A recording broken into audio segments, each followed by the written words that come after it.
जब रमज़ान में लोग इफ्तार खोलने के लिए दस्तरखान पर बैठते हैं, अभी 5 मिनट बाकी है रोज़ा खोलने में, तो दस्तरखान पर देखते हैं कि अंगूर कहाँ है, अंडा कहाँ है, पूरा निशाना बना करके बैठे हुए हैं और आज़ान का इंतज़ार कर रहे हैं कि अंगूर को बाप से भेंट करा देंगे, ज़रा आज़ान तो होने दो। लेकिन जब दस्तरखान को गौर से देखता है कि अंगूर कहाँ है, अंडा कहाँ है, तो आँख ठंडी हो जाती है। और जब आज़ान की सदा आती है, जैसे ही अंगूर लेकर के हलक के नीचे उतारा, जैसे ही रूह अफ़ज़ा शरबत हलक के नीचे उतारा, रग रग सैराब हो जाती है, दिल को वो सुकून मिलता है, 1 मिनट में वो मज़ा मिलता है जो साल भर कभी नसीब नहीं होता। इससे भी ज़्यादा मज़ा कब आएगा? ये नमूना आपकी खिदमत में रखने के लिए जा रहा हूँ, दुनिया में नहीं आएगा। कहाँ आएगा? जब जन्नत में मुसलमान पहुँचेगा, जन्नत को देखेगा फिर भी मज़ा नहीं आएगा, जन्नत की नेमत को खाएगा फिर भी मज़ा नहीं आएगा। जब जन्नत का मालिक खुदा सामने आ जाएगा और अपनी इन आंखों से खुदा को देखेगा, तो उसके हुस्न जमाल में ऐसा पागल हो जाएगा कि जन्नत को भी भूल जाएगा, जन्नत की नेमत को भी भूल जाएगा। एक मिसाल पर पैगाम खत्म कर रहा हूं। ये लोग हरकत में रहेंगे, आप लोग सुकून में रहिए, ध्यान से सुनिएगा। एक मिसाल पर पैगाम खत्म कर रहा हूं। ये बेलगच्छी है, बेलगच्छी के बाद ये बानपुल है, उसके बाद डगरवा है। नया आदमी को पूछना पड़ता है कि यार ये बानपुल कहाँ है, पुल तो नजर नहीं आता है, और बान कहाँ है, पुल कहाँ है, तो ये भटक जाता है। तो पूछता है यार बेलगच्छी के बाद है कि बेलगच्छी से पहले? जो इधर से आता है वो पूछता है कि डगरवा से पहले है या डगरवा के बाद है। तो जो रहबर हैं वो बताते हैं कि आपको परेशान होने की जरूरत नहीं है, दायां बायां मत लीजिएगा, सीधे आ जाइएगा, आप सीधा जलसा में पहुंच जाइएगा, बस्ती में पहुंच जाइएगा। तो वो दायां बायां छोड़ करके जैसे ही आया वो सीधा कब्रिस्तान पहुंच गया। सर पर हाथ रख करके कहता है कि यहां का आदमी कैसा मजाक करता है, जिंदा आदमी को कब्रिस्तान पहुंचा देता है। वो पलट करके बोला कि भाई साहब मैं बस्ती पूछ रहा था जहां जलसा है, आपने जिंदा आदमी को कब्रिस्तान भेज दिया। उसने कितनी बड़ी बात कही है, कितनी बड़ी प्यारी बात कही है, अकल का नाखून। लो, तुम जिसको बस्ती समझ रहे हो वो दरअसल कब्रिस्तान है।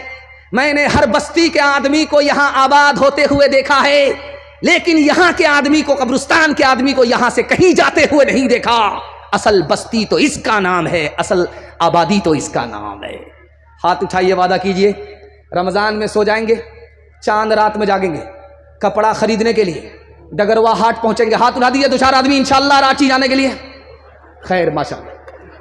कयामत में ये रोज़ा ढाल होगा रोज़ेदारों की, कयामत में ये रोज़ा ढाल होगा रोज़ेदारों की, कयामत में ये रोज़ा ढाल होगा रोज़ेदारों की। ये सरमाया भी अपना कैसे आड़े वक्त कमाया, इसी में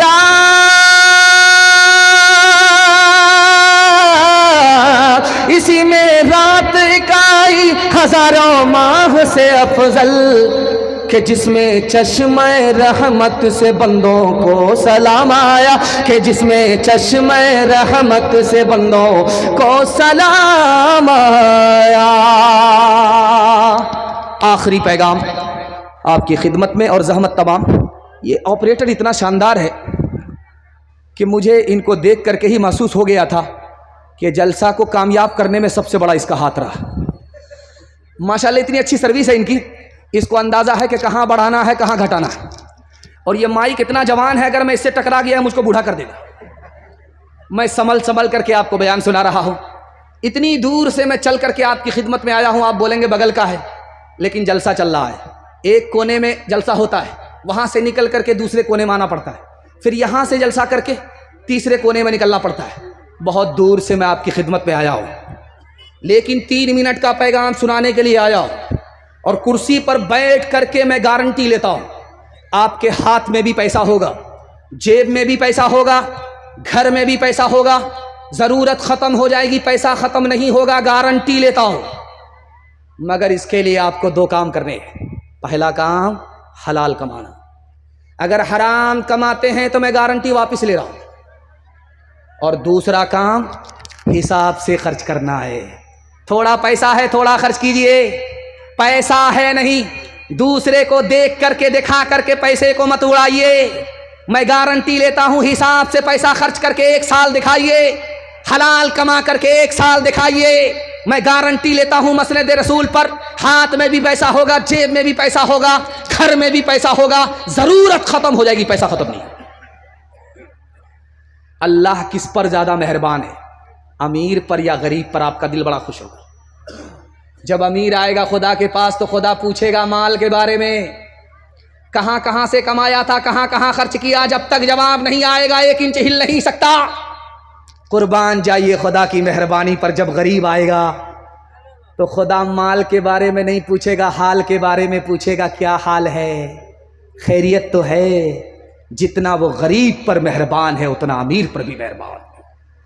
और एक बात मैं बड़े अदब से कह रहा हूं, मुसलमान माल से गरीब नहीं है, चाल से गरीब है। कैसे? अभी ये रमज़ान का चांद निकलेगा, इसके बाद ईद का चांद निकलेगा, तो मार्केट में कपड़ा खरीदने में सबसे आगे वो होगा जिसने 1 रोज़ा नहीं रखा। 1 रोज़ा नहीं रखा वो कपड़ा खरीदने में सबसे आगे होगा, नमाज पढ़ने में सबसे आगे होगा। और जिसने रोज़ा रखा होगा उसको आप मार्केट में कम देखेंगे, और ईद में सबसे बाद में नमाज पढ़ते हुए आप देखेंगे। ईद को मुसलमानों ने इबादत रहने नहीं दिया, ईद को मुसलमानों ने त्यौहार बनाया। कपड़ा खरीदने में जेब को नहीं देखा, चादर को नहीं देखा, औकात को नहीं देखा, दूसरे को देख करके दिखा करके मुसलमान पैसे को पानी की तरह बहाया, और बहाने के नतीजे में ज़कात के पैसे से भी घर का कपड़ा खरीद लिया, फितरे के पैसे से भी घर का कपड़ा खरीद लिया। जब ज़कात वसूलने वाला मदरसे का आदमी आया तो उसको गाली दिया, ताना दिया। जब फितरा वसूल करने के लिए गरीब आया तो उसको धक्के दिया। रमज़ान आया चला गया, और ये मालदार कल भी जलील था, आज भी जलील है, क़यामत तक जलील है। मुसलमान माल से गरीब नहीं, चाल से गरीब है। हाथ उठाइए, वादा कीजिए गरीबों पर मेहरबान होंगे इंशाअल्लाह, हकदार का हक अदा करेंगे इंशाअल्लाह, जो खुदा से नहीं मिला ससुर से लेंगे इंशाअल्लाह। खैर माशाअल्लाह। एक मिसाल पर पैगाम ख़त्म कर रहा हूँ। एक आदमी रोज़ा रखता नहीं था, मगर बीवी से कहता था पकौड़ी बनाओ, फुलौरी बना। उसका पेट था कि इंडिया गेट था, पूरा दस्तरखान खा जाता था। पेट भी भरता नहीं था, पेट फटता भी नहीं था, लेकिन वो रोज़ा तोड़ता कैसे था आपको सुन करके हैरत होगी। जब उसको भूख लगती थी, प्यास लगती थी, लुंगी गमछा लेकर के दरिया में डुबकी लगाता था, और नीचे मुंह खोला, जी भर करके पानी पी लिया, ऊपर आकर के दस्तरखान पर बैठता था, पूरा दस्तरखान चाट जाता था। 99 दिन चोर के 1 दिन कोतवाल का। आदत के मुताबिक जैसे ही डुबकी लगाई, मुंह खोला, टिंगड़ा मछली चली गई। दायां काटा दाईं तरफ, बायां काटा बाईं तरफ, मुंह बा दिया। अब डॉक्टर के पास जब मछली को ऑपरेशन करके निकालने के लिए लाया गया तो डॉक्टर सर पकड़ करके बैठ गया कि किस मनहूस को लेकर के आए। अगर आदमी सोएगा, मुंह खोलेगा तो मक्खी जाएगी, ये मछली कैसे गई? तब समझ में आया कि ऊपर से फीट फाट था, नीचे से मकामा घाट था।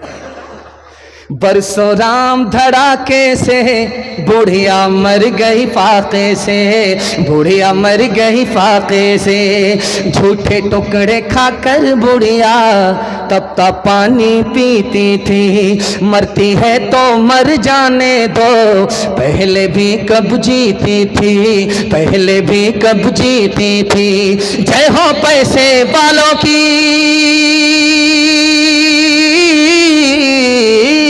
जय हो पैसे वालों की, गेहूं के दलालों की। उनका हद से बढ़ा मुनाफे, कुछ ही कम है डाके से, कुछ ही कम है डाके से। बरसों राम धड़ाके से बुढ़िया मर गई फाके से। कल युग में भी मरती है, सतयुग में भी मरती थी।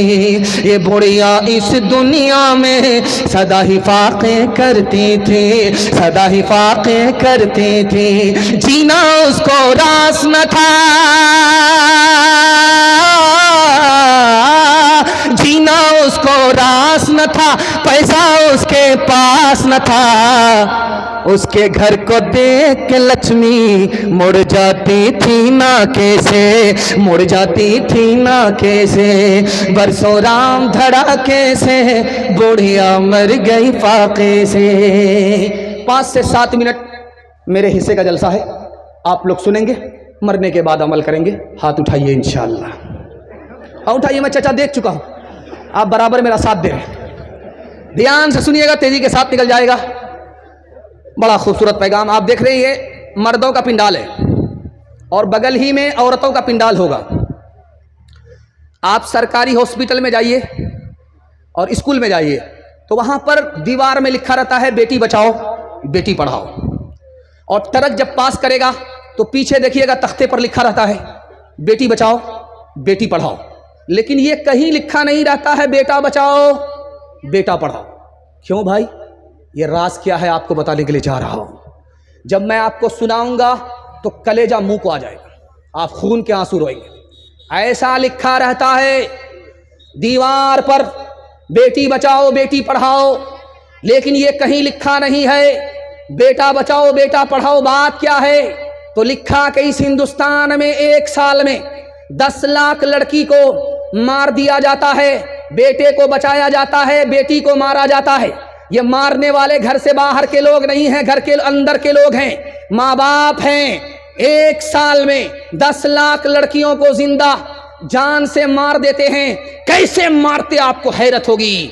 जब अल्ट्रासाउंड मशीन ने बताया कि पेट में बेटा है तो माँ भी खुश होती है, बाप भी खुश होता है। चलो क्या फर्क पड़ता है, बरकत आ रही है। ई कदर आ कदर ई कदर आ कदर ई कदर आ कदर, 1 दर्जन आ गए, न माँ परेशान न बाप को परेशानी।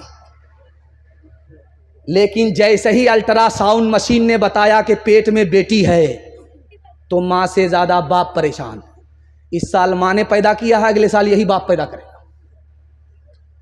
अब उसको इंजेक्शन के जरिए गिरा दिया गया, गोली खिला करके गिरा दिया गया। 1 साल में माँ बाप के करतूत से 10 लाख मासूम लड़कियों की जान चली गई। इसलिए लिखा रहता है बेटी बचाओ बेटी पढ़ाओ। सर झुका करके बैठा हुआ था, नर्स ने आकर के खबर दिया कि तुम बेटे के बाप हो गए। सर गाड़ करके बैठा हुआ था। जैसे ही नर्स ने खबर दिया कि तुम बेटे के बाप बन गए, सर उठाता है, सीना तानता है, आसमान की तरफ देख रहा है कि जिब्रील वही लेकर के आ रहे। बाप का नाम सुनते ही, बेटे का नाम सुनते ही बाप का सीना चौड़ा हो गया। सर उठा करके बैठा हुआ था, नर्स ने खबर दिया कि तुम्हारे घर में बेटी हुई है। सर ऐसा गाड़ करके बैठा, सीधा मक्का पहुंच गया। अब हज के बाद ही वापिस आएगा। बेटी पैदा हो मायूस हो जाता है, बेटा पैदा हो बड़ा खुश होता है। पहला सितम